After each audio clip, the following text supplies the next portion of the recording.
الحمد للہ رب العالمین والصلاة والسلام علی رسول الامین وعلی آلہ وصحبہ اجمعین الی یوم الدین اما بعد اعوذ باللہ من الشیطان الرجیم بسم اللہ الرحمن الرحیم یریدون لیطفئوا نور اللہ بافواہہم واللہ متم نورہ ولو کرہ الکافرون هو الذی ارسل رسولہ بالہدی ودین الحق لیظہرہ علی الدین کلہ ولو کرہ المشرکون صدق اللہ العلی العظیم۔ محترم جناب ڈاکٹر محمود حسین رحمانی صاحب، قابل احترام جناب سید محمد ناصر فاخری صاحب اور ڈائس پر موجود جناب خلیق احمد خان صاحب، قابل احترام بزرگوں، نوجوان بھائیوں اور عفت ماں اور بہنوں، السلام علیکم ورحمۃ اللہ وبرکاتہ۔ آج کا جو عنوان ہے وہ نوجوانوں کی ذمہ داریاں ہیں۔ نوجوانوں کی اہمیت قرآن مجید میں بھی بیان کی گئی ہے اور نبی اکرم صلی اللہ علیہ وسلم نے اپنی احادیث میں بھی مختلف مقامات پر بیان فرمایا ہے۔ ایک نوجوان کا تذکرہ قرآن مجید میں اس پہلو سے ہے کہ جب کفر و شرک بڑھا اور معاشرے پر اس کے برے اثرات مرتب ہونے لگے تو اللہ تعالیٰ نے ان کو نبی بنایا اور کہا کہ اس سیلاب کے سامنے کھڑے ہو اور بند مات۔ قرآن نے اس نوجوان کا تذکرہ کیا ہے اور ان کا نام حضرت ابراہیم علیہ السلام۔ قرآن نے نوجوان کا تذکرہ اس انداز سے کیا ہے، قالوا سمعنا فتى يذكرهم يقال له ابراہیم۔ عوام نے یہ کہا کہ یہ جو دیوی دیوتا تمہارے ٹوٹے بکھرے پڑے ہیں، ان کا تذکرہ تو ایک نوجوان کر رہا تھا اور اس کا نام ابراہیم ہے، اسی کو پکڑو، اسی سے پوچھو، اسی نے ایک کام کیا ہوگا۔ تو قرآن جہاں نوجوان کا تذکرہ کرتا ہے وہاں اس کا کام بھی بتاتا ہے کہ اس کی ذمہ داری کیا تھی اور کیا ہے۔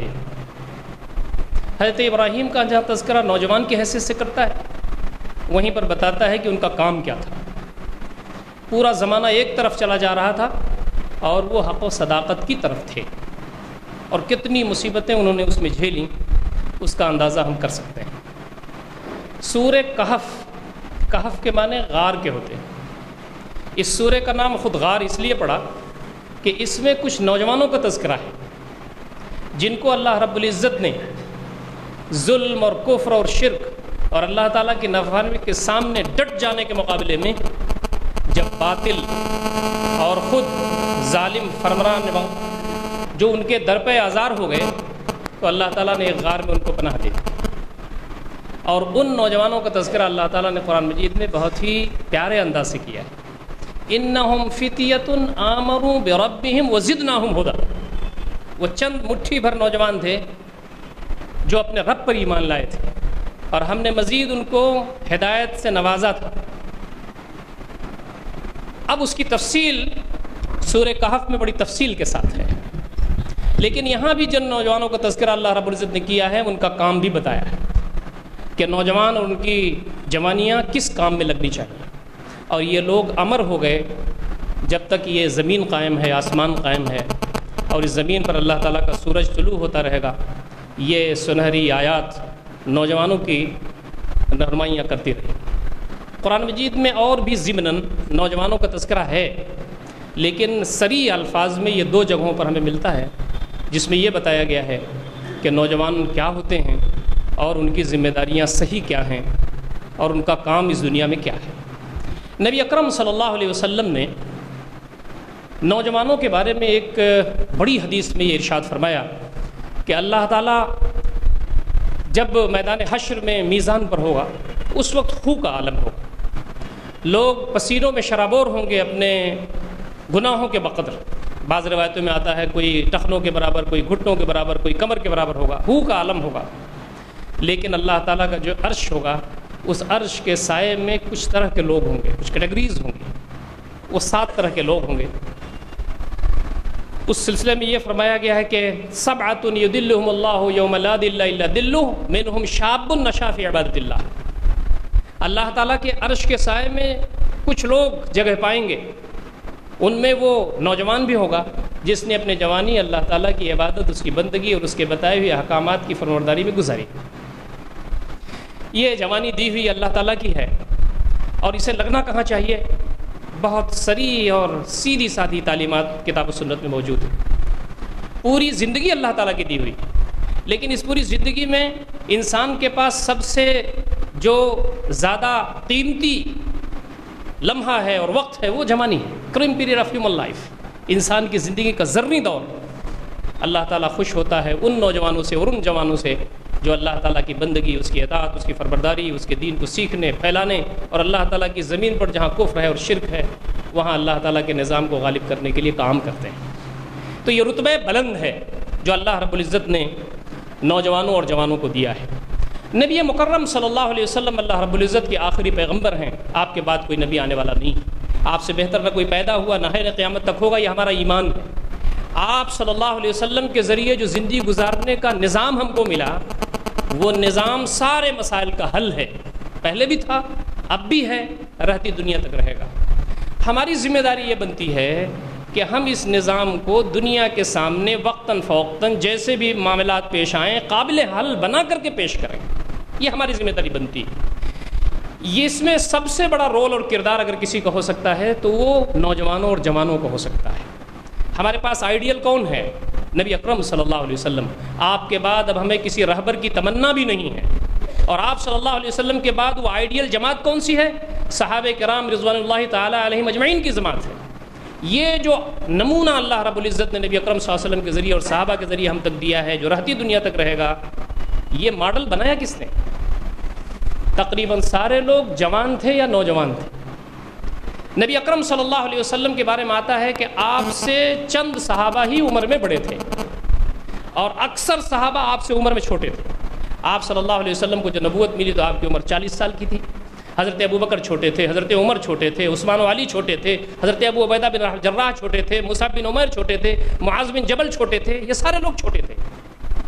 اور نبی اکرم صلی اللہ علیہ وسلم نے بہت پیاری حدیث فرمائی ہے، آپ نے فرمایا نصرت بالشباب، میری مدد اللہ تعالیٰ کی طرف سے کی گئی ہے نوجوانوں اور جوانوں کے ذریعے۔ یہ جو دین پنپا، پھیلا اور غالب ہوا، یہ اللہ رب العزت نے جوانوں کے ذریعے غالب کیا، نوجوانوں کے ذریعے غالب کیا۔ اور آپ صلی اللہ علیہ وسلم پر ایمان لانے والے وہ لوگ جو سپہ سالار ہوئے، جو سفرا ہوئے، جنہوں نے زمامی اقتدار سنبھالا مختلف مقامات پر آپ صلی اللہ علیہ وسلم کے خود پیریڈ میں، ان میں ایمان لانے والے حضرت علی 7 سال کے سب سے کم عمر کے، بعض روایت میں 10 سال کے، سب کی عمریں 20، 25، 28، 30 تک تھیں۔ یہ نبی اکرم صلی اللہ علیہ وسلم نے ایک ایسا سرمایہ اکٹھا کیا تھا اور ان کی تربیت فرمائی تھی کہ وہ پورے جزیرۃ العرب سے غالب ہو گئے۔ دوستوں اور ساتھیوں، میں بہت اختصار کے ساتھ چند لوگوں کی مثالیں آپ کے سامنے پیش کرتا ہوں تاکہ دین میں جو اہمیت ہے نوجوانوں اور جوانوں کی وہ تھوڑی سی واضح ہو جائے، تو پھر ہم ذمہ داریوں کی طرف انشاءاللہ چلیں گے۔ آپ دیکھیں، حضرت ابوبکر کی عمر اسلام قبول کرتے وقت 37 سال کی تھی، حضرت عمر کی عمر صرف 27 سال تھی، حضرت عثمان کی عمر 34 سال کی تھی، اور حضرت علی رضی اللہ تعالیٰ عنہ کی عمر 7 یا روایت ثانیہ کے مطابق 10 سال کی تھی، اور جب ہجرت آپ نے کیا ہے تو صرف 20 سال کے تھے رضوان اللہ تعالیٰ علیہم اجمعین۔ یہ وہ مینار نور ہیں اسلام کی تاریخ میں جن کی طرف احترام کے ساتھ ہماری نظریں اٹھتی رہیں گی۔ مصعب بن عمیر رضی اللہ تعالیٰ عنہ کے بارے میں آپ جانتے ہیں کہ یہ نوجوان ایسا تھا کہ جب ایک مرتبہ کپڑا پہنتا تھا تو پھر اس کو پھینک دیتا تھا، یمن سے کپڑا بن کر کے آتا تھا ان کے لیے، بڑی اچھی فیملی کے تھے یہ۔ کپڑا یوں تو آدمی سلاتا ہے یا منگواتا ہے پھر دھل کر کے پھر پہن لیتا ہے، لیکن حضرت مصعب بن عمیر پہنتے نہیں تھے دوبارہ اسے، جس گلی سے گزرتے تھے وہ گلی گھنٹوں مہکتی رہتی تھی۔ آپ کو عطر العرب کا خطاب تھا، عرب میں سب سے اچھا عطر لگانے والا نوجوان۔ لیکن جب نبی اکرم صلی اللہ علیہ وسلم کی بات کانوں میں پہنچی تو پھر آپ صلی اللہ علیہ وسلم کے ہو کے رہ گئے اور کہا اللہ کے رسول میری عمر اس وقت 20-22 سال کی ہے، لیکن یہ زندگی میری ضائع گئی، میں چاہتا ہوں کہ آپ کے قدموں پہ میں وہ تربیت حاصل کروں کہ تلافی مافات بھی ہو جائے اور میں دین اسلام کی خدمت بھی کر سکوں۔ نبی اکرم صلی اللہ علیہ وسلم نے اپنے پاس رکھا، اور آپ کو معلوم ہے بیعت عقبہ اولیٰ میں جب کچھ لوگ نبی اکرم صلی اللہ علیہ وسلم کے پاس مکہ میں آ کر کے اور انہوں نے کہا کہ مدینہ شریف میں آپ ایک ایسے فرد کو بھیج دیجئے جو ہمیں دین پہنچائے، بتائے کہ دین کی تفصیلات کیا ہیں، تو نبی اکرم صلی اللہ علیہ وسلم کی نظر مبارک جس نوجوان پر پڑی وہ یہی تھے، مصعب بن عمیر۔ مصعب بن عمیر کے بارے میں آتا ہے کہ جب نبی صلی اللہ علیہ وسلم نے ان کو بھیجا تھا اس وقت آپ کی عمر 25 سال کے آس پاس تھی۔ مصعب بن عمیر گئے، اول سفیر فی الاسلام، فرسٹ ایمبیسڈر ان اسلام، اسلام میں پہلا سفیر۔ جب سفیر کوئی ہوتا ہے تو گویا وہ نمائندہ ہوتا ہے، نبی اکرم صلی اللہ علیہ وسلم کے نمائندے۔ 1 سال تک مدینہ شریف میں رہے اور حکمت کے ساتھ، سوجھ بوجھ کے ساتھ، کیا کچھ انہوں نے استعمال کیا ہوگا۔ 1 سال کی مدت میں 73 لوگ آپ کے ہاتھ پر مشرف اسلام ہوئے، جس میں 3 خواتین بھی تھیں۔ بیعت عقبہ ثانیہ میں آ کر کے نبی اکرم صلی اللہ علیہ وسلم پر بیعت کی۔ آج یہ گفتگو کا موضوع ہے کہ مصعب بن عمیر کے ہاتھوں قبیلے کے سرداران اسلام قبول کیا ہوا، بڑے بڑے جو سورما تھے مدینہ شریف کے، انہوں نے اسلام قبول کیا۔ وہ کیا سوچ تھی، وہ کیا دعوت تھی، وہ کیا حکمت تھی جس کے ذریعے حضرت مصعب بن عمیر نے کام کیا۔ یہ نوجوان ہی تو تھے۔ آپ دیکھیں، ایک نام معاذ بن جبل کا ہمارے سامنے آتا ہے۔ جب معاذ بن جبل کا نام ہمارے سامنے آتا ہے تو معلوم ہوتا ہے کہ کوئی بہت بڑی شخصیت، بہت عمر دراز کوئی بزرگ ہوں گے۔ لیکن حضرت معاذ بن جبل کو جب نبی اکرم صلی اللہ علیہ وسلم نے یمن کا گورنر بنایا تھا اور بھیجا تھا کہ معاذ اب جاؤ یمن کی طرف اور وہاں پر تم دین اسلام کو پھیلاؤ اور میری باتیں وہاں پہنچاؤ اور دین اسلام کے مطابق تم وہاں فیصلے کرو، تو معاذ بن عمر کی عمر صرف 18 سال کی تھی۔ ہم میں سے بہت کم لوگ ہوں گے جو ہے بیٹھے ہیں صرف 18 سال کے ہیں، اور معاذ بن جبل کے ساتھ جو نبی صلی اللہ علیہ وسلم کا کردار تھا، رویہ تھا، قربان جائیں ہماری زندگیاں اس پر۔ آپ کا احترام زبان سے ہم کرتے ہیں تو ہمارے روکٹے کھڑے ہو جاتے ہیں۔ حال کیا تھا جب معاذ بن جبل کو آپ بھیج رہے تھے یمن کی طرف؟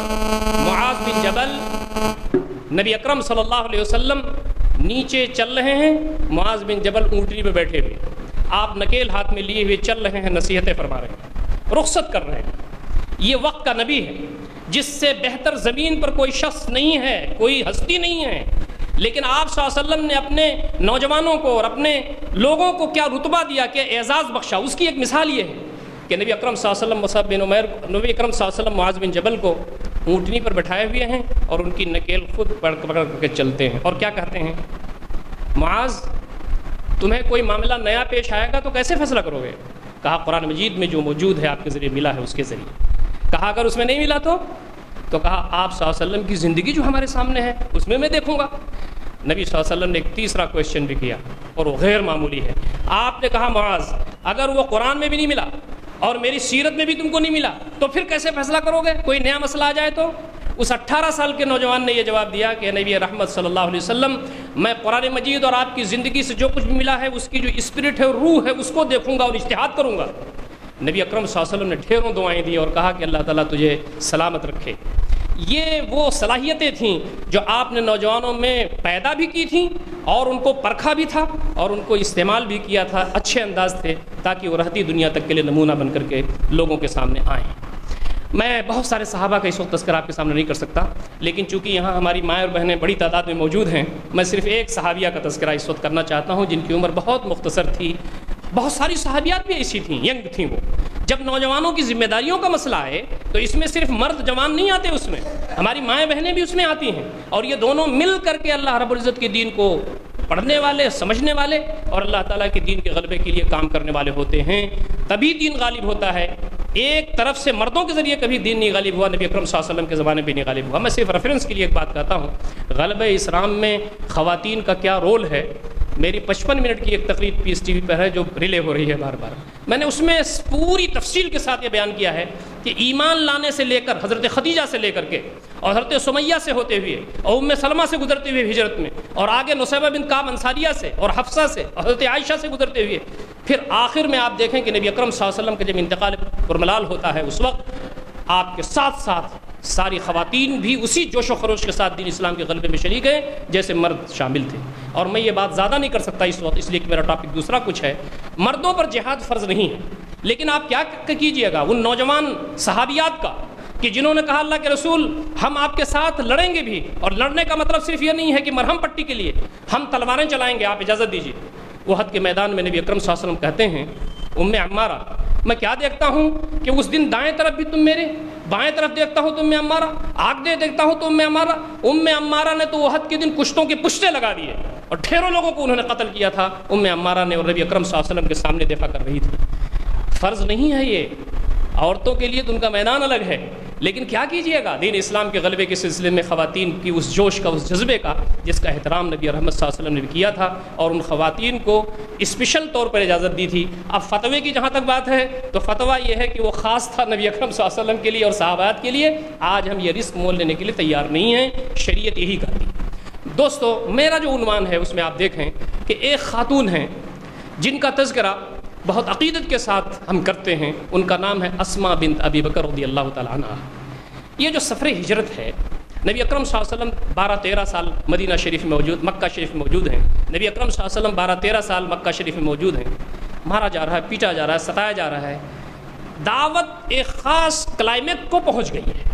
اب لوگ ایمان نہیں لا رہے ہیں، آپ کا بائیکاٹ کیا جا رہا ہے، آپ کو پریشان کیا جا رہا ہے، اور حد تو یہ ہے کہ لوگ اکٹھا ہو جاتے ہیں کہ آپ کے گھر کو گھیر لیں اور نعوذ باللہ اس ہستی کو ختم کر دیں جو اس زمین پر سراپا رحمت ہے سب کے لیے اور جس کی امانتیں ان کے پاس محفوظ ہیں۔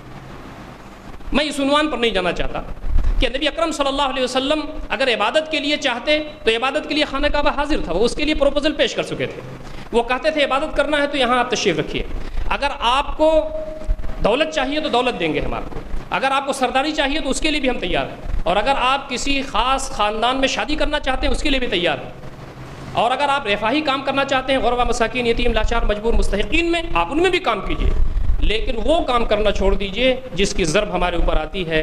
نبی صلی اللہ علیہ وسلم نے کہا تھا یہ تو وہ چیز ہے جس کو تم کر سکتے ہو، اگر وہ جس کو تم نہیں کر سکتے یعنی سورج چاند کو لا کے دینا، یہ بھی اگر تم کر لو بالفرض تو بھی میں چھوڑنے والا نہیں ہوں۔ گھر گھیر لیا، ایک مرتبہ تلوار سے وار کی جائے تاکہ بنو عبد مناف کس کس سے قصاص لے گا۔ جب یہ حالات تھے تو نبی رحمت صلی اللہ علیہ وسلم کو حکم ہوتا ہے کہ آپ ہجرت کر جائیے۔ اس پر بھی میری بعض گفتگویں موجود ہیں۔ سفر ہجرت ویل پلانڈ تھا۔ نبی اکرم صلی اللہ علیہ وسلم کا کوئی بھی ایک واقعہ، کوئی بھی حادثہ، کوئی بھی آپ کا کام، آپ مجھے بتائیے، سیرت کا میں ادنا طالب علم ہوں، آپ کوئی بھی واقعہ بتائیے جو نبی اکرم صلی اللہ علیہ وسلم کا 3 چیزوں سے خالی ہو۔ مائکرو پلاننگ، باریک بینی کے ساتھ منصوبہ بندی، نمبر 1۔ نمبر 2، جو وسائل بھی اس وقت فراہم ہو سکتے تھے ان کے فراہم کرنے میں محنت۔ نمبر 3، اچھے آدمیوں کے حوالے اس کو کرنا۔ یہ 3 کام آپ نے کیا تو رزلٹ 1000%، 2000%، 5000% نکلا۔ اور مجھے معاف کریں گے، ہمارے فاخری صاحب نے جو گفتگو کی اس سے مجھے اور تقویت ملی کہ ہم جو دین کا کام کرنے والے ہیں انہیں بات تو کہانی چاہیے حکمت کے ساتھ اور ادب کے ساتھ، احترام کے ساتھ، لیکن چکنا نہیں چاہیے۔ نبی اکرم صلی اللہ علیہ وسلم نے کوئی بھی کام محض ثواب کے لیے نہیں کیا۔ کوئی بھی کام آپ پوری سیرت پڑھ جائیے کہ کوئی کام صرف ثواب کے لیے کیا ہو کہ اس سے صرف ثواب ملے اور کوئی اس کا آؤٹ پٹ نہ ہو، اس کا کوئی نتیجہ نہ ہو، اس کا کوئی رزلٹ نہ ہو۔ ثواب بھی تھا اس میں اور ایک اس کا آؤٹ پٹ بھی تھا، اس کا نتیجہ بھی تھا۔ دین کا جو اقامت ہوئی ہے ایک ایک چیز ثواب سے بھری ہوئی ہے اور رزلٹ اورینٹڈ بھی ہے۔ نبی اکرم صلی اللہ علیہ وسلم کی پوری حیات مبارکہ اس سے بھری ہوئی ہے۔ تو میں آپ سے صرف اتنا عرض کرنا چاہتا ہوں، نبی صلی اللہ علیہ وسلم سفر ہجرت میں جانا ہے ادھر، نکلتے ہیں ادھر، یہ حکمت ہے۔ فوراً سفر اسٹارٹ نہیں کرتے بلکہ آپ 3 دن وہاں قیام کرتے ہیں غار ثور میں۔ نبی اکرم صلی اللہ علیہ وسلم خالص مذہبی، مقدس اور صرف رضا الہی کے حصول کے لیے جو خالص کام تھا یعنی سفر ہجرت کر جانا، گھر بار چھوڑ جانا، اس کے لیے رہبر مشرک کو رکھتے ہیں۔ مشرک رہبر ہوتا ہے آپ کا، جس کو آپ نے ہائر کیا تھا کہ وہ مکہ سے مدینہ تک کا سفر آپ کو بتائے گا، لے چلے گا، وہ مشرک تھا۔ اس کا مطلب یہ ہے کہ خالص دین کا کام کرنے کے لیے بھی اگر ضرورت پڑ جائے تو ہم کو مشرکین سے بھی مدد کر کے اپنے رزلٹ کو حاصل کرنے کی، نشانے کو حاصل کرنے کی کوشش کرنا چاہیے۔ بدر کے قیدی جو تھے ان سے نبی صلی اللہ علیہ وسلم نے کہا تھا کہ بھائی ہمارے 10 آدمیوں کو آپ لکھنا پڑھنا سکھا دیں تو ہم چھوڑ دیں گے۔ میں کہتا ہوں کہ آپ قرآن پڑھانے کے لیے وہ تھے یا حدیث پڑھانے کے لیے تھے یا فقہ پڑھانے کے لیے تھے؟ وہ اس کے لیے تو سراپا نبی موجود تھا، وہ عصری علوم پڑھانے کے لیے تھے۔ تو عصری علوم تو آپ کسی سے بھی حاصل کر سکتے ہیں، چاہے مشرک ہو، چاہے کافر ہو، چاہے ملید ہو۔ نبی صلی اللہ علیہ وسلم کی سیرت میں جگہ جگہ بات موجود ہے۔ اب مسئلہ کیا تھا؟ مسئلہ سب سے بڑا یہ تھا کھانا کیسے پہنچے گا غار ثور میں، اور جو مکہ میں رپورٹ ہے مختلف جگہوں پر آپ کے بارے میں، ارے بھائی آپ چلے گئے خاک آنکھوں پر ڈالتے ہوئے، گئے کہاں؟ آپ کو معلوم ہے انعام رکھا گیا تھا بہت بڑا نبی اکرم صلی اللہ علیہ وسلم کے لیے۔ تو پوری جگہوں کی رپورٹ کون؟ کھانا بنانے کی ذمہ داری اسی خاتون جنت پر تھی، اور پورے سفر ہجرت میں نبی اور آپ کے باپ یعنی حضرت ابوبکر کے غیاب میں سارے مکہ کی رپورٹ کو بھی پیش کرنا حضرت اسماء کی ذمہ داری تھی۔ حضرت اسما بڑی تھیں، حضرت عبد الرحمن اس سے چھوٹے تھے۔ حضرت عبد الرحمن کا کام یہ تھا کہ وہ یہاں بیٹھیں وہاں بیٹھیں وہاں بیٹھیں وہاں بیٹھیں مکہ میں، اور پوری رپورٹ کلیکٹ کر کے آئیں اور حضرت اسما سے تبادلہ خیال کریں، اور اس کے بعد ٹفن لیں اور نبی اکرم صلی اللہ علیہ وسلم کی خدمت میں حاضر ہو جائیں۔ پوری رپورٹ دینا اور گرم گرم کھانا دینا۔ اچھا، پھر حضرت عبد الرحمن جب وہاں سے واپس آتے تھے تو قدموں کے نشان جانے آنے کا غار پر تو نشانات پڑتے ہیں نا، عرب تو بہت ماہر تھے علم قیافہ کے، وہ تو قدموں کے نشان سے دشمن کو پہچان لیتے تھے۔ تو پھر عامر بن فہیرہ جو حضرت ابوبکر کے غلام تھے، بکریاں چلانے والے، ان کی ذمہ داری یہ تھی کہ رات دیر گئے وہ بکریاں لے کر کے غار میں جائیں تاکہ ان لوگوں کو گرم گرم دودھ مل جائے، اور پھر ان قدموں کے نشانات پر بکریوں کو لیتے ہوئے واپس چلے آئیں تاکہ کسی کو کوئی شک و شبہ بھی نہ گزرے۔ ویل پلان تھا یہ۔ حضرت اسما کو معلوم تھا کہ نبی صلی اللہ علیہ وسلم کب نکلنے والے ہیں تیسرے دن۔ جلدی جلدی انہوں نے کھانا بنایا کہ گرم کھانا بھی ہو، کچھ سوکھی چیزیں بھی ہوں جو مدینہ تک جائیں، کئی دن لگ سکتا ہے، اور پھر جلدی جلدی میں انہوں نے توشے دان کو باندھنے کا جو بندھن ہوتا ہے وہ نہیں لے سکیں، اور جلدی سے نبی اکرم صلی اللہ علیہ وسلم اور اپنے والد محترم کے پاس پہنچ گئیں، اور دیکھا کہ اب خو پھٹنے والا ہے اور یہ لوگ تو اب سواری پر سوار ہونے والے ہیں۔ تو حضرت اسما نے جلدی سے اپنا بیلٹ کھولا جو اس وقت چمڑے کا ہوتا تھا جس کو خواتین باندھتی تھیں، اور اس کے دو ٹکڑے کیے، ایک سے اپنی کمر باندھا اور ایک سے نبی اکرم صلی اللہ علیہ وسلم کا توشہ باندھ کر کے نبی صلی اللہ علیہ وسلم کی سواری میں اس کو لٹکا دیا، اور کہا کہ اے نبی رحمت، ہمارے ماں باپ آپ پر قربان، یہ وہ آخری کھانا ہے جو میں آپ کو دے رہی ہوں۔ نبی اکرم صلی اللہ علیہ وسلم نے بہت عظیم جملہ فرمایا تھا اس وقت۔ آپ نے کہا تھا یا اسما انت ذات النطاقین، اے اسما، ہر عورت کو اس دنیا میں فرار نہیں ہے، مفر نہیں ہے اس کے اپنے بیلٹ سے، نطاق سے، لیکن تو ایسی ہے کہ جس کے پاس دو نطاق، انت ذات النطاقین، تو دو نطاق والی عورت ہے۔ یہ لقب اتنا پیارا ہوا حضرت اسما کے لیے کہ جب تک اس زمین پر یہ دنیا اور حیات باقی رہے گی، لوگ ذات النطاقین کا جب نام سنیں گے تو حضرت اسما کا صرف نام نہیں آئے گا، یہ سفر ہجرت کا وہ پورا کردار ان کے سامنے واضح ہو جائے گا۔ اس وقت آپ کی عمر جہاں تک بتایا جاتا ہے صرف 20 سال کی تھی۔ حضرت اسما کی عمر صرف 20 سال کی تھی۔ حضرت عائشہ آپ سے 10 سال کی چھوٹی ہیں، اس وقت آپ کی عمر برابر ایک 9 سال کی، دوسری روایت میں 10 سال کی حضرت عائشہ اس وقت تھیں، اور حضرت اسما اس وقت 20 سال کی تھی۔ میری اس گفتگو کا صرف مقصد یہ ہے کہ یہ دین پنپا ہے جوانوں سے، یہ دین آگے بڑھا ہے نوجوانوں سے، یہ دین مستحکم ہوا ہے نوجوانوں سے، اور یہ دین آب و تاب کے ساتھ 30 سال تک، جس میں نبی اکرم صلی اللہ علیہ وسلم کا پیریڈ ہے، حضرات خلفائے راشدین کا پیریڈ ہے، اس زمین پر اس شان سے رہا ہے کہ امن تھا، سکون تھا، شانتی تھی، اور لوگوں کے مسائل کا حل تھا۔ دوستو اور ساتھیو، میں وقت بہت زیادہ پہلے ہی گزر چکا ہے، میں بہت ساری چیزیں میں نے نوٹ کر رکھی تھی لیکن اب ان کی طرف میں نہیں جاتا، میں ذمہ داریوں کی طرف آتا ہوں۔ یہ تو اہمیت ہماری غیر معمولی، آپ پڑھتے رہیے، اور سب سے بڑی بات تو یہ ہے کہ اب کتاب و سنت کی باتیں جہاں بڑی ساری خرافات نیٹ پر ہے، یہاں وہاں ہے، فلاں ہے، لیکن اللہ کا فضل ہے کہ بہت ساری اچھی باتیں اب موجود ہیں ہمارے پاس نیٹ پر، بہت سارے ویب سائٹس موجود ہیں، وہاں ہم دیکھ سکتے ہیں، پڑھ سکتے ہیں۔ اگر آپ کلک کریں گے انگلش میں یا عربی میں تو خاص طریقے سے ماں باپ زیادہ عربی میں ہے، پھر انگلش میں ہے، اور اردو وغیرہ ہندی میں کم ہے، لیکن بہرحال ہے۔ آپ نوجوانوں کے سلسلے میں اسلام کیا رہنمائی کرتا ہے اس کو مزید پڑھنے کی ضرورت ہے۔ ذمہ داریاں ہماری کیا ہیں؟ جہاں بھی مسلمان رہے گا اس کی ذمہ داری بنے گی، اور ان مسلمانوں اور امت کے درمیان جو نوجوان طبقہ رہے گا اس کی ذمہ داری ہمیشہ رہے گی۔ ہم امت مسلمہ ہیں، نبی اکرم صلی اللہ علیہ وسلم نے ہم کو تیار کیا ہے، یہ امت قیامت تک رہے گی۔ اس امت کا کام کیا ہے؟ یہ امت کیا روزہ نماز کرنے کے لیے آئی ہے؟ یہ امت کیا صرف تسبیحات وغیرہ پڑھنے کے لیے آئی ہے؟ یہ امت کیا اپنے گھر کو سنبھالنے کے لیے آئی ہے؟ یا سماج کے اندر کچھ مسائل ہیں خدمت خلق کے، ان سے واسطہ رکھنے کے لیے آئی ہے؟ امت کا کیا کام ہے یہ خود قرآن مجید بیان کرتا ہے۔ دیکھیے، ایک نبی اس دنیا میں آتا تھا، جب وہ نبی اس دنیا سے چلا جاتا تھا تو دوسرا نبی آتا تھا، تیسرا آتا تھا، چوتھا آتا تھا، پانچواں آتا تھا، ایک لمبا سلسلہ ہے۔ جب تعلیمات مدھم پڑ جاتی تھیں اور نبی کی تعلیمات گرد آلود ہو جاتی تھی تو دوسرا نبی آ کر کے ان کو صاف کرتا تھا، لوگوں کی تحریفات کو الگ کرتا تھا اور کہتا تھا کہ یہ ہے اسلام اور یہ ہے دین۔ نبی صلی اللہ علیہ وسلم کے بعد تو کوئی اب نبی آنے والا ہے ہی نہیں۔ نبی صلی اللہ علیہ وسلم کی جہاں بہت ساری خصوصیات ہیں، ان میں ایک خصوصیت آپ کی ابری ہوئی یہ ہے کہ آپ کو اللہ تعالیٰ نے ایک امت دیا ہے جو آپ کے بعد آپ کے دین کے چہرے سے گرد ہی نہیں صاف کرے گا، بلکہ مختلف جگہوں، مختلف مقامات اور مختلف جگہوں پر ان کی گرد بھی صاف کرے گا، اور اس کے ساتھ ساتھ اس دین کو اسی انداز سے قائم و دائم رکھنے کی کوشش کرے گا جیسے آپ صلی اللہ علیہ وسلم نے پیش فرمایا تھا۔ کنتم خیر امۃ اخرجت للناس تأمرون بالمعروف وتنہون عن المنکر تؤمنون باللہ، تم بہترین امت ہو، تمہیں لوگوں کے لیے برپا کیا گیا ہے۔ نبی صلی اللہ علیہ وسلم کیا مسلمانوں کے لیے آئے تھے، مومنین کے لیے آئے تھے؟ نہیں، آپ صلی اللہ علیہ وسلم تو ساری انسانیت کے لیے برپا کیے گئے تھے۔ اللہ رب العزت سارے انسانوں کا ہے، نبی اکرم صلی اللہ علیہ وسلم سارے انسانوں کے ہیں، قرآن مجید سارے انسانوں کے لیے ہے، اسی طریقے سے یہ امت سارے انسانوں کے لیے برپا کی گئی۔ ہم تو وقتی طور پر اپنے ایجوکیشن کے لیے، اپنے ریزرویشن کے لیے، ساری چیزوں کے لیے کریں گے بات، اس لیے کہ ہم ہندوستان میں ایسی پوزیشن میں رکھ دیے گئے ہیں جہاں ہمارے بہت سارے مسائل ابھر گئے ہیں، لیکن ہم اس میں گم نہیں ہوں گے، وہ تو پارٹ ٹائم بینگ ہیں، وقتی طور پر ہیں۔ ہمارا جو امتیاز ہے وہ یہ ہے کہ ساری انسانیت کے لیے ہم اٹھے ہوئے ہیں، سارے انسانوں کو اللہ تعالیٰ کے پیغام کو پیش کرنا، ان کے مسائل سے دلچسپی رکھنا اور اٹھ کر کے آگے بڑھنا۔ نبی اکرم صلی اللہ علیہ وسلم اگر مکہ میں یہ کہتے کہ یہ عورتیں ہیں، یہ دبے کچے لوگ ہیں، یہ غلام ہیں، یہ باندیاں ہیں، ان کے خلاف بہت ظلم ہو رہا ہے، ہیزیٹیشن آپ کرتے، اٹھتے، تو یہ ہوتا کہ آپ دبے کچلے لوگوں کے مسیحا بن کر کے اوپر ہوتے، جیسا کہ آپ کی پوری زندگی تھی، غریبوں، محتاجوں، لاچاروں اور مجبوروں کے ساتھ۔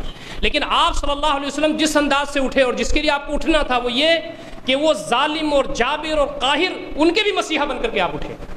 تم جہاں جا رہے ہو جہنم کا راستہ ہے، تمہیں وہ راستہ نہیں معلوم ہے جو اللہ رب العزت کا پسندیدہ راستہ ہے، اور جس سے تمہارے آتما کو خود شانتی ہوگی، تمہیں اطمینان قلب ملے گا، تمہارے خود کے مسائل حل ہوں گے۔ نبی اکرم صلی اللہ علیہ وسلم پورے انسانوں کے اٹھ کر کے مسیحا بن گئے، اور آپ صلی اللہ علیہ وسلم کا یہی امتیاز ہے کہ آپ کسی خاص طبقے اور گروہ کے ہو کے نہیں رہے، آپ سب کے تھے۔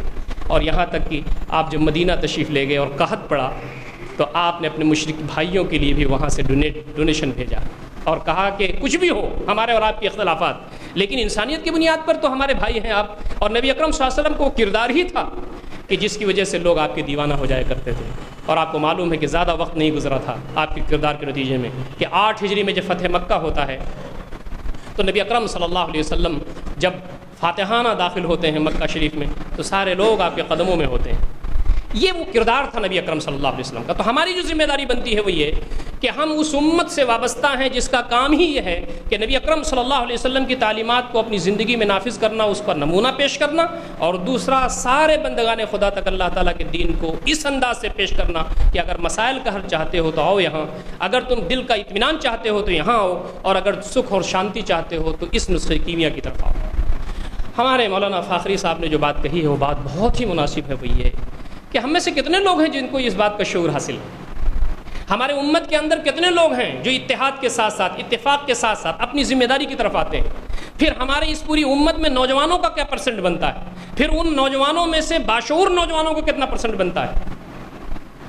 کسی بہت بڑے فلسفی نے یہ بات کہی ہے کہ اگر کسی قوم کے مستقبل کا اندازہ کرنا ہو تو یہ دیکھو کہ اس کے نوجوان سپنا کیا دیکھتے ہیں۔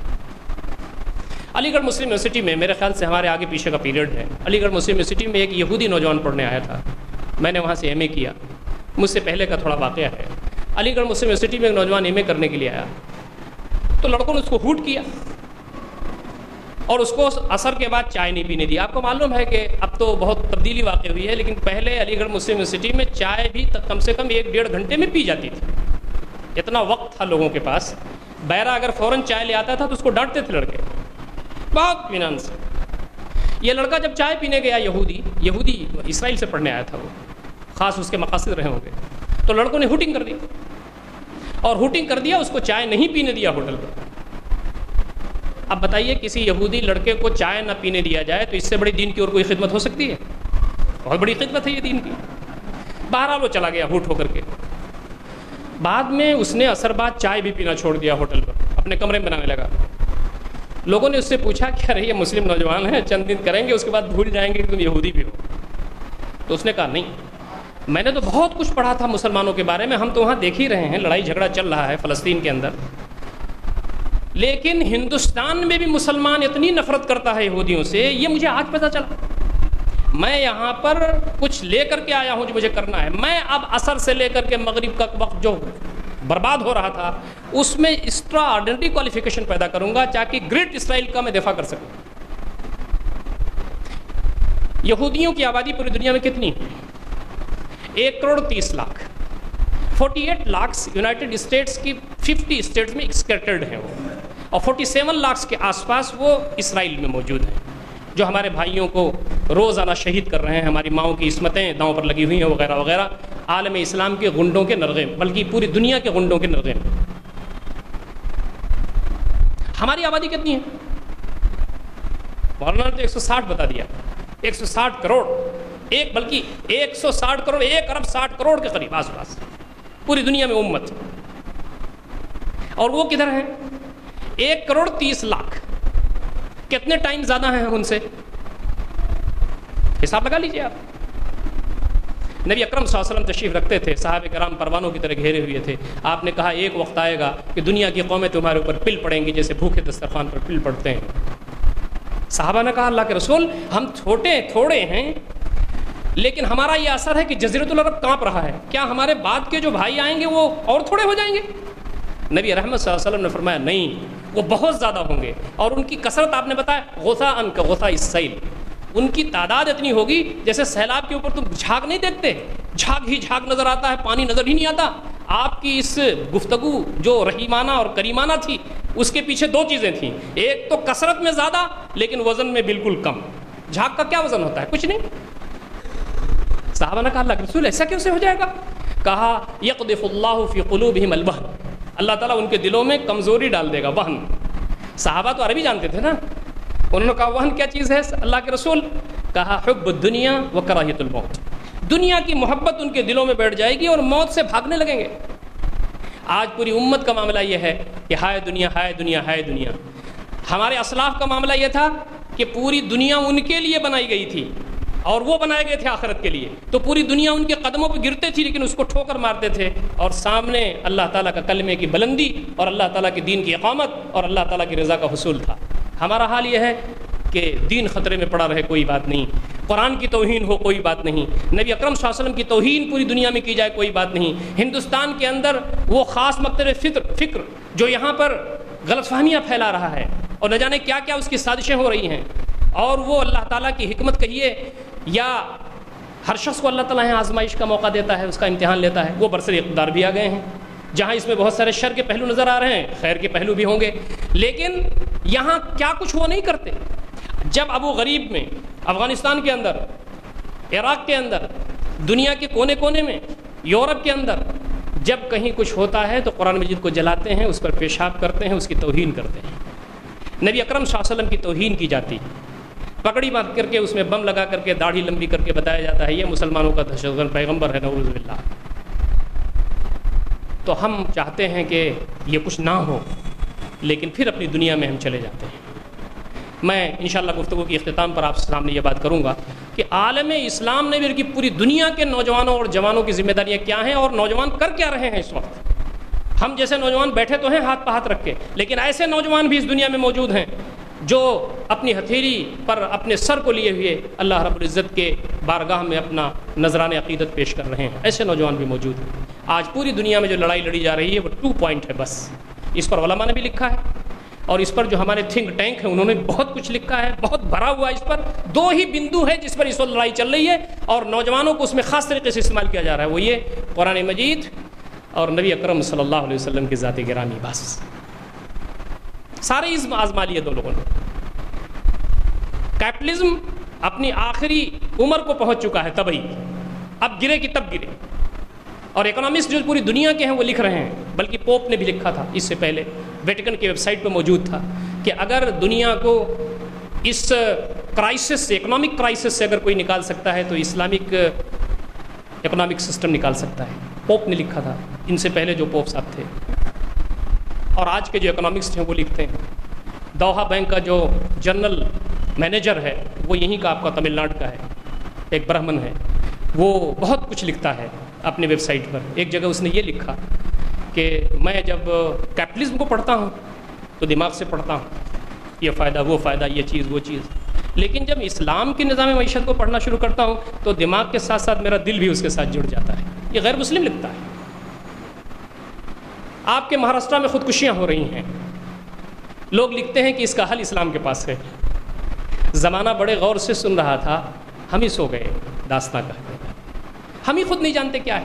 دیکھیے میں یہ بات بہت ادب کے ساتھ عرض کرنا چاہتا ہوں، میرا علم بھی کم ہے اور عمر بھی میری کم ہے، لیکن میں بات ادب کے ساتھ بہت کرنا چاہتا ہوں۔ یہ درس قرآن سے، جمعہ کے خطبے سے، درس حدیث سے، تذکیروں سے، واعظ سے دین اسلام نہیں پھیلا ہے۔ اس سے تو گرمی آتی، اس سے تو بیداری آتی ہے، اس سے یاد دہانی ہوتی ہے، لیکن پھیلتا نہیں ہے اس سے۔ زندگی کی گہما گہمی میں کوئی مسئلہ اٹھ کے کھڑا ہوتا ہے، آپ بتائیے کہ دس از دا الٹرنیٹ، یہ ہے اس کا متبادل، تب دنیا کہتی ہے ہاں۔ آج پوری دنیا کراہ رہی ہے کہ اسلام کا نظام معیشت کہاں ہے۔ کتنے لوگ ہیں پوری دنیا میں جو بتا سکیں کہ Islam is the final and last alternate? یہ تو رہتی دنیا تک کے مسائل کا حل کرنے والا ہے نا۔ آج کے اکنامک کرائسس کا حل کیوں نہیں پیش کرتا؟ کہاں ہیں وہ نوجوان جو اکنامکس پڑھنے والے ہیں؟ کہاں ہیں وہ نوجوان جو دنیا کے لیے کام کرنے والے ہیں؟ آپ دنیا کمائیے، اسلام نہیں روکتا، اور بلکہ یہ بھی کہتا ہے کہ اتنا کماؤ اتنا کماؤ اتنا کماؤ کہ زکوٰۃ واجب ہو جائے، تم دینے والا ہاتھ بنو، لینے والا ہاتھ نہ بنو، یہ اسلام کہتا ہے۔ لیکن دنیا کے پیچھے پڑ کر کے دیوانہ نہ ہو، دنیا تمہارے قدموں میں ہو، تمہاری نظر آخرت پر۔ یہ کانسیپٹ بہت کلیئر ہے، لیکن آپ بتائیے کہ اللہ رب العزت قیامت دن پوچھے گا کہ میں نے تجھے جوانی دی تھی، میں نے تجھے صلاحیتیں دی تھیں، مواقع بھی تم کو دیے تھے، میرا دین رسوا ہو رہا تھا، میرے دین کے لیے تو نے کیا کیا؟ بعض روایتوں میں آتا ہے کہ آدمی دائیں دیکھے گا، بائیں دیکھے گا، کھٹ ہوگا۔ لیکن کچھ بے صلاحیت اور کم صلاحیت کے نوجوان بھی اس وقت ہوں گے جن کی زبان میں اللہ تعالیٰ تاثیر دے گا، ان کے دلوں میں بات ڈالے گا، وہ اللہ تعالیٰ کے دین کے لیے آگے بڑھ کر کام کر رہے ہوں گے۔ والذین جاہدوا فینا لنہدینہم سبلنا، جو لوگ ہمارے راستے کی طرف آگے بڑھتے ہیں ہم ان کو اپنے راستے دکھاتے ہیں، ان کے دلوں میں باتیں ڈالتے ہیں۔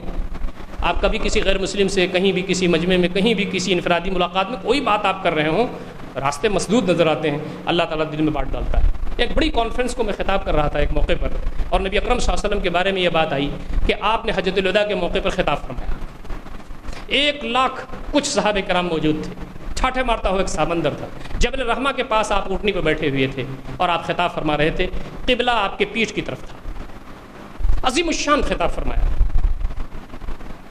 Universal declaration of human right united nation organisation, اس کا چربا محسوس ہوتا ہے۔ 10 دسمبر کو منایا جانے والا ہے، اگلے مہینے، 1 مہینے کے بعد وہ ڈیٹ آنے والی ہے، میں اس کی تفصیل میں نہیں جانتا۔ ایک نوجوان نے مجھ سے یہ پوچھ لیا، عام طور پر ذاکر نائک صاحب کی جو کانفرنس ہیں اس میں سوال جواب بھی ہوتا ہے، بہت سارے سوالات آتے ہیں، کوشش یہ کی جاتی ہے کہ 1 منٹ میں ایک سوال تو نپٹا ہی دیا جائے۔ ایک نوجوان نے یہ سوال کر لیا کہ نبی صلی اللہ علیہ وسلم کی بات سنا کیسے 1,24,000 یا کچھ ہزار لوگوں نے؟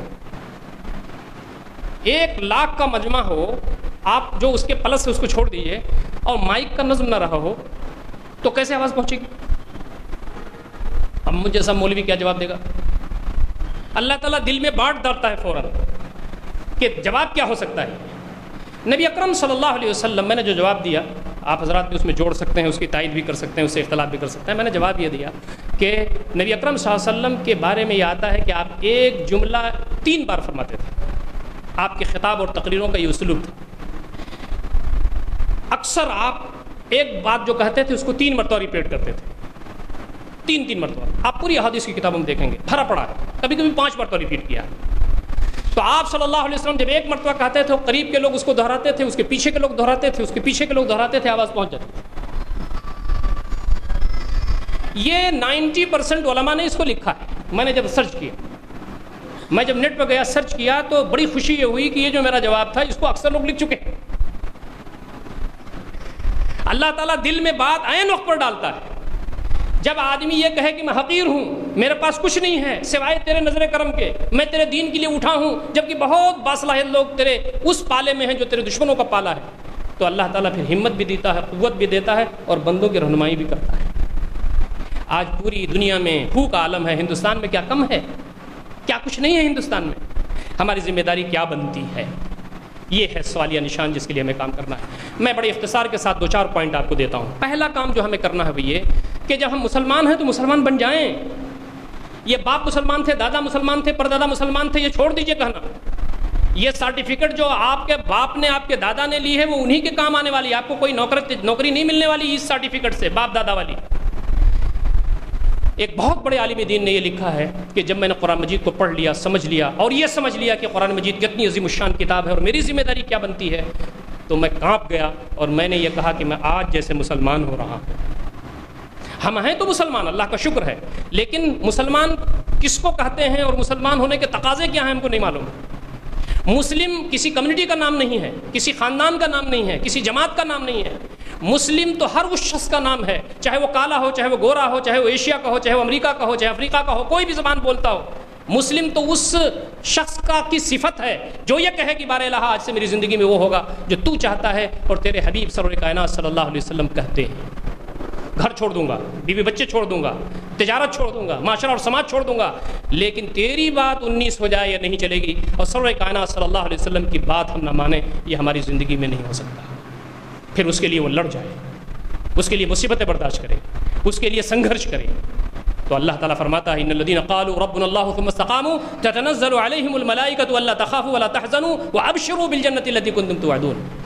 مجھ پر رب ہونے اور ایمان لانے کے تقاضے جو پورے کرتے ہیں، میں دنیا ہی میں فرشتوں سے ان کی مدد کرتا ہوں۔ کاش کہ ہم لوگ وہ ہو جائیں کہ ہمارے دائیں بائیں فرشتے ہوں اور وہ کہیں کہ صبر نہ کرو، یہ عظیم کام اللہ تعالیٰ نے تمہیں دیا ہے، ہم یہاں بھی تمہارے دوست ہیں، اور مرنے کے بعد والی جو جنت ہوگی اس میں بھی ہم تمہارے کارساز ہوں گے۔ یہ چیز بہت معمولی چیز ہے دوستو، اس کو کم سے کم اپنے اندر پیدا کرنے کی ضرورت ہے۔ رات کی تنہائیوں میں اٹھ کر کے دیکھیے کہ ہم مسلمان ہیں تو ہماری ذمہ داری کیا بنتی ہے، اور ہم کیوں مسلمان ہیں؟ اللہ پر ایمان، اس کے رسول پر ایمان اور محبت کی بات جو آپ نے کہی، میں صرف ایک بات کہنا چاہتا ہوں اس میں، اللہ سے محبت اور نبی صلی اللہ علیہ وسلم سے محبت اس درجہ تب تک نہ ہو جائے کہ ساری محبتوں پر غالب نہ ہو جائے، ایمان ہی نہیں ہو سکتا۔ یہ ہم سارے علماء سے سنتے ہیں اور خود بھی بیان کرتے ہیں اس کو۔ وجہ کیا ہے اس کے پیچھے؟ حکمت کیا ہے اس کے پیچھے؟ کوئی چیز تو بے حکمت ہے نہیں کتاب و سنت میں۔ حکمت کیا ہے اس کے پیچھے؟ حکمت یہ ہے کہ اگر تمہاری محبت اللہ اس کے رسول سے اس درجہ نہیں ہوگی تو ان کے لیے تم قربانی نہیں دے سکتے۔ بیوی کی محبت آگے آ جائے گی تو بیوی کی بات مانو گے، اللہ اور اس کے رسول کی بات نہیں مانو گے۔ بچوں کی محبت اگر اوپر آ گئی تو بچوں کی بات مانو گے، تعویل کرو گے، اللہ اس کے رسول کی بات کو ڈینائی کر جاؤ گے، کنارے کر جاؤ گے۔ قسم خدا کی لا یؤمن احدکم حتی اکون احب الیہ من ولدہ ووالدہ والناس اجمعین، تم میں سے کوئی مومن ہو ہی نہیں سکتا یہاں تک کہ اس کے اولاد، اس کے والدین، سارے جہان سے میں زیادہ محبوب نہ ہو جاؤں۔ حضرت عمر سے زیادہ ایمان ہے کیا ہمارے پاس؟ نبی صلی اللہ علیہ وسلم کا ہاتھ ان کے ہاتھ میں تھا، چلے جا رہے تھے، بخاری کی روایت ہے، حضرت عمر نے کہا اللہ کے رسول دنیا میں ساری چیزوں سے زیادہ آپ میرے نزدیک محبوب ہیں سوائے میری جان کے۔ نبی صلی اللہ علیہ وسلم رکے اور کہا عمر تمہارا ایمان تو مکمل نہیں ہوا ابھی، تمہارے ایمان میں خلل ہے۔ حضرت عمر کانپ گئے، انہوں نے کہا اللہ کے رسول ایمان کیسے مکمل ہوگا؟ کہا تمہارا ایمان اس وقت تک مکمل نہیں ہو سکتا جب تک کہ تم مجھ کو اپنی جان سے بھی زیادہ عزیز نہ بنا لو۔ حضرت عمر نے 1 ہفتہ 10 دن کا ٹائم تھوڑی مانگا تھا، ایک لمحے کے لیے غور کیا، اس کے بعد کہا اللہ کے رسول اب آپ میرے دل کے اندر میری اپنی جان سے بھی زیادہ محبوب ہیں۔ نبی صلی اللہ علیہ وسلم کا مشہور جملہ ہے الآن یا عمر، عمر تمہارا ایمان اب جا کر کے مکمل ہوا۔ صلاحیت دینے کا مطلب ہوگا دین اسلام کے لیے تو ادھر ادھر ہو جائیں گے، یہاں 40,000 روپیہ مل رہا ہے، یہاں 20,000 روپیہ مل رہا ہے، بیوی کہے گی نہیں نہیں اسی کو لینا ہے۔ ہم صلاحیتیں نہیں دے سکتے، ہم وقت نہیں دے سکتے، ہم مال نہیں دے سکتے، اور جان کی بات تو بہت ہی عجیب و غریب ہے، وہ تو آخری پیریڈ ہے، آخری اسٹیج ہے، جان بھی اللہ تعالیٰ کے راستے میں دے دیں۔ جان دی ہوئی اسی کی تھی، حق تو یہ ہے کہ حق ادا نہ ہوا۔ ایک صحابی آتے ہیں غزوہ بدر میں، نبی صلی اللہ علیہ وسلم صفیں درست کر رہے ہیں، آپ کے ہاتھ میں ایک روایت میں تو آتا ہے کہ تیر تھا، دوسری روایت میں آتا ہے کہ ایک ٹھہنی تھی، ٹہنی۔ آپ کہتے تھے استو، صفیں سیدھی کر لو اور کوئی آدمی آگے نہ نکلے، اور اگر تم صفیں ٹھیک سے نہیں کرو گے تو دشمن تمہارے اندر گھس جائے گا، کمزوری واقع ہو جائے گی۔ ایک صحابی تھے سواد بن غزیہ ایک صحابی تھے، وہ بار بار باہر نکل جاتے تھے۔ آپ کہتے تھے کہ استو وسد الخلل، بیچ کا آپ دیکھیں گے کہ یہی الفاظ حرمین شریفین میں امام بھی دہراتا ہے۔ بعض لوگوں نے نماز اور میدان جہاد کی سملیرٹیز پر کتابیں لکھ دی، وہاں امام ہے رکوع کرتا ہے، آرڈر دیتا ہے رکوع میں جائیے، سجدہ کرتا ہے رکوع میں سجدے میں جائیے، اگر نہیں جاتے تو جان کا خطرہ ہے۔ ایسے ہی جہاد میں بھی حکم ہو گیا آگے بڑھیے، پیچھے ہٹنے کا سوال نہیں ہے، خیر وہ الگ موضوع ہے۔ لیکن سواد بن غزیہ آگے بڑھ جاتے تھے، نبی اکرم صلی اللہ علیہ وسلم نے کہا استوی یا سواد ذرا ٹھیک سے بڑھو، ٹھیک سے رہو، پھر آپ نے کہا کہ ٹھیک ہو یہ، پھر آگے بڑھ گئے، آپ پہنچے، آپ نے ایک ٹھوکر لگا دیا اس سے ٹہنی سے، ٹھیک سے سب میں رہیے، سواد بار بار نکل جاتے۔ پیٹ میں جیسے ہی لگا حضرت سواد چیخے، انہوں نے کہا اوجعتنی یا رسول اللہ صلی اللہ علیہ وسلم، اللہ کے نبی صلی اللہ علیہ وسلم آپ نے مجھے تکلیف پہنچا دی، بہت تکلیف پہنچی مجھ کو۔ تو کہا کیا ہوگا؟ آپ کہا مجھے بدلہ چاہیے۔ قربان جائیے نبی اکرم صلی اللہ علیہ وسلم کی حیات مبارکہ پر، ایک ایک حرکت و عمل پر، کہاں جنگ چھڑی ہوئی ہے اور کہاں بدلے کا معاملہ پیش کر دیا صحابی نے۔ تو آپ نے کہا یہ ٹہنی لو اور بدلہ لے لو، پتہ نہیں آج کیا ہو، آج تو جنگ ہو رہی ہے، کفر و اسلام کی پہلی جنگ، لو ٹہنی بدلہ۔ سعد نے کہا اللہ کے رسول آپ دیکھ رہے ہیں کہ میں تہبند پہنے ہوئے ہوں، چادر میرے اوپر نہیں ہے، آپ کے تو جس میں اطہر پر چادر ہے۔ نبی اکرم صلی اللہ علیہ وسلم نے اپنی چادر چھوڑ دی، وہ نیچے گر گئی، کہا کہ سعد بدلہ لے لو آج۔ راوی لکھتا ہے حضرت سواد دوڑے اور نبی اکرم صلی اللہ علیہ وسلم سے لپٹ گئے اور آپ کا شکم مبارک اور آپ کی پشت مبارک چومنے لگے. آپ نے کہا سواد یہ کیا کیا تم نے؟ تم کو تو بدلہ لینا تھا. کہا اللہ کے رسول آپ اللہ تعالیٰ کے سچے اور پکے نبی ہیں. آپ نے فرما دیا ہے کہ آج یوم الفرقان ہے، آر پار کی لڑائی کا دن ہے، اور آپ نے یہ کہا ہے کہ آج جو کامیاب ہو جائے، شہید ہو جائے، جنت میں اس کا مقام بلند ہے. میری یہ تمنا ہے کہ میں آج کام میں آ جاؤں، لیکن اے نبی رحمت میں یہ چاہتا ہوں کہ اللہ تعالیٰ سے میں اس حال میں ملوں کہ سب سے آخری ہستی جس سے میرا جسم لگا ہوا ہو آپ کی ذات گرامی. یہ محبت صرف ذاتی اور ظاہری نہیں تھی، بلکہ نبی اکرم صلی اللہ علیہ وسلم کے لیے تو جان قربان دینے کے لیے تیار کر. تو یہ بات کب ہوگی؟ نبی اکرم صلی اللہ علیہ وسلم سے یہ محبت ہمارے ایمان کا حصہ ہے کیا یہ؟ ہم کسی سے نہیں ڈرتے، ہم اللہ رب العزت سے ڈرتے ہیں.